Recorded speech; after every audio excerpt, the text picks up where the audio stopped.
UP की इस Lok Sabha seat का बेहद दिलचस्प है इतिहास। यहाँ हर चुनाव के बाद बदल जाता है सांसद का चेहरा। श्रावस्ती लोकसभा क्षेत्र के मतदाताओं का अंदाज भी निराला है। अब तक के इतिहास पर नजर डालें तो यहाँ हर चुनाव के बाद सांसद के चेहरे बदलते रहे हैं।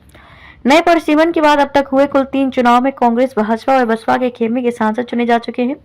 चौथी बार विच रही चुनाव के बिसात के साथ ही कौन होगा अगला सांसद, इसको लेकर चर्चा का बाजार गर्म हो रहा है। वर्ष 2009 में श्रावस्ती जिले की 2 विधानसभा भिनगा व श्रावस्ती तथा बलरामपुर जिले की 3 विधानसभा तुलसीपुर, बलरामपुर सदर व गैसडी क्षेत्र को जोड़कर श्रावस्ती लोकसभा क्षेत्र का गठन हुआ।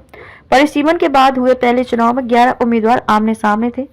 कांग्रेस ने विनय कुमार पांडे और बिन्नू, बसपा ने रिजवान जहीर, सपा ने रुबाब सईदा व भाजपा ने सत्यदेव सिंह को चुनाव मैदान में उतारा था।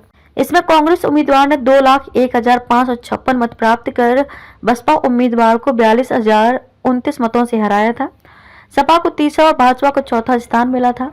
वर्ष 2014 के चुनाव में 15 उम्मीदवार मैदान में उतरे थे। भाजपा ने दद्दन मिश्र, सपा ने अतीक अहमद, बसपा ने लालजी वर्मा व कांग्रेस ने विनय कुमार पांडे और बिन्नू को दूसरी बार मैदान में उतारा।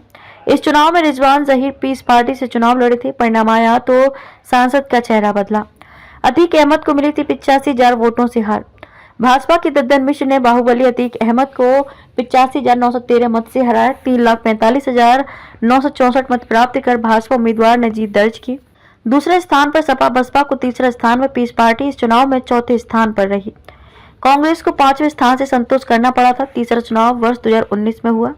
इस बार सपा बसपा में गठबंधन के बाद ये सीट बसपा के खेमे में गई। कुल 11 उम्मीदवार चुनाव मैदान में उतरे। गठबंधन से बसपा ने राम शिरोमणि वर्मा को उम्मीदवार बनाया। भाजपा से दद्दन मिश्र दूसरी बार मैदान में थे। कांग्रेस ने चेहरा बदलकर धीरेन्द्र प्रताप सिंह को मैदान में उतारा। इसका परिणाम आया तो बसपा उम्मीदवार ने 5,320 मतों से भाजपा को शिकस्त दी। इस प्रकार परिणाम ने सांसद का चेहरा बदल दिया। चौथे चुनाव की घोषणा हो चुकी है। भाजपा ने एमएलसी साकित मिश्र को उम्मीदवार घोषित किया है। सपा कांग्रेस में गठबंधन के बाद सीट सपा के हिस्से में आई है। ऐसे में सपा बसपा का उम्मीदवार कौन होगा, निर्दल दावेदार कौन कौन हो सकते हैं, इस पर चर्चा करते हुए मतदाता चुनाव के समीकरण बना रहे हैं।